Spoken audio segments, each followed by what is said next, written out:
Buying a home can be scary and cost you a lot of money out of pocket, but knowing a couple of things that you can negotiate can give you a little bit more power. We're going to talk about that today in this video. Let's go.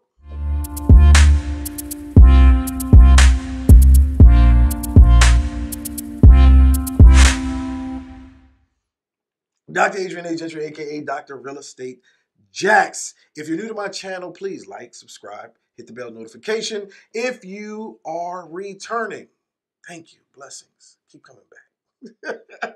So today I wanted to talk about something that can empower the buyer. Now I know buying a home can be a scary situation, and many times you believe that you don't have the power. Why? Because you're trying to buy it, they have it, and you need to always be in line with their terms.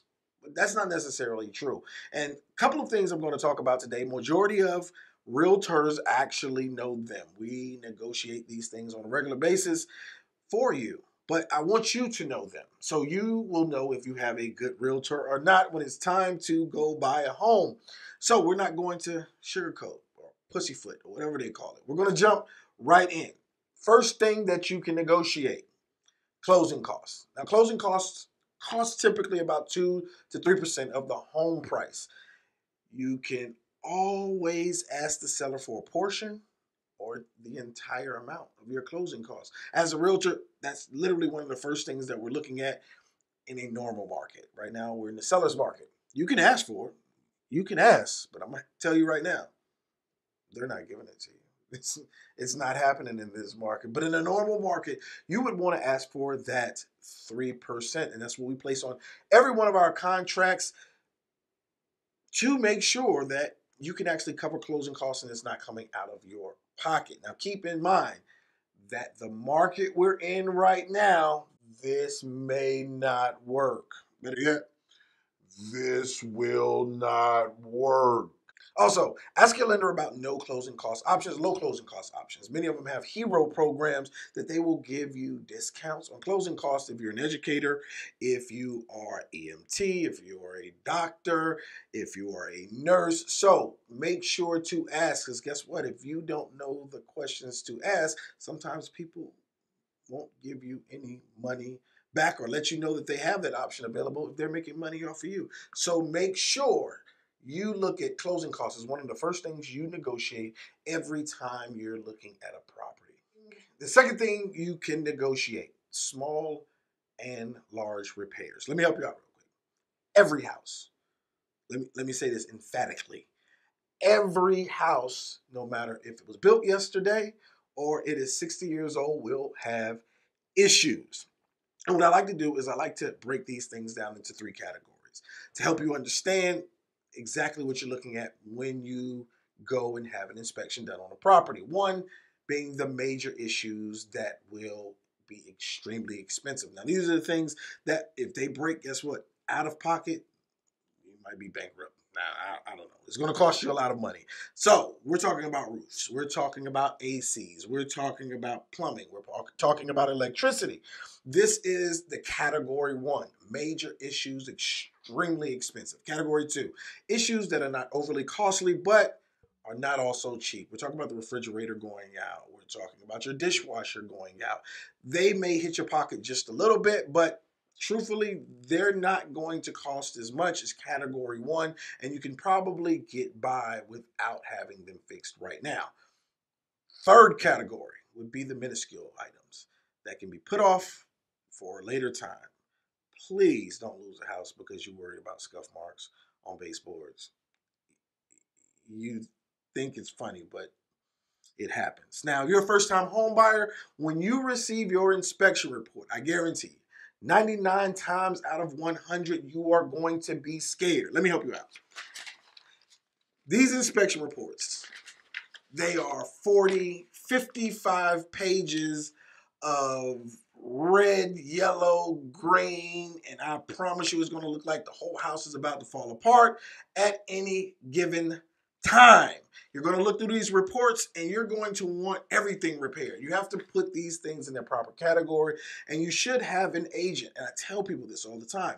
make sure you have an agent. It's not something that I say on a regular basis because I'm an agent and I want you to work with a realtor so they can make money off of you. No, I say this because they're there to protect you. There's things that they see on a regular basis, and you should talk with your agent so they can help you decide what to negotiate with the seller. I've seen people lose so many houses based off the fact that they want everything on the report fixed. Everything. Everything. So the worst thing you can possibly do is try to demand the seller fix everything in the house. It doesn't make sense, especially in the seller's market where they can just find someone else who probably won't want any repairs. The third thing you can negotiate, purchase price. Now, we're the seller's market.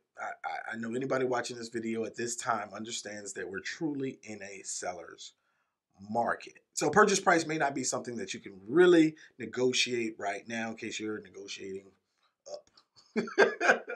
But once again, don't go with this thing alone, right? Work with your real estate agent so they can come up with a strategy. These are people who have been doing this for years, hopefully. They have an understanding of the market. Now, three things I'm actually looking for when I'm talking to a seller and I'm looking to come up with a purchase price. For one, I'm looking for comps. What have properties sold for in the area? However, I'm also looking for the motivation of the seller. How long has this house been on the market? How many offers have been made on the property? Hey, sometimes you talk sweet to a seller, they'll end up telling you they have to sell it right now to get out of town quickly. Who knows what they did wrong or if they did something wrong, but they have to go. So you want to work with your realtor so they can help you understand what the purchase price should be. Are you looking for $20,000 off right now in the seller's market? Forget about it.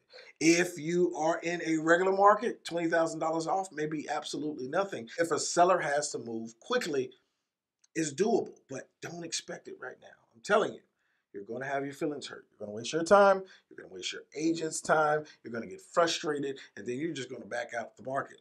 This is not the time to pound on your chest and try to make the seller do what you want them to do at the price that you want them to sell for. No, no, you're not that tall in this market. The fourth thing you can negotiate, closing timelines. Now, the average house closes within 30 to 45 days.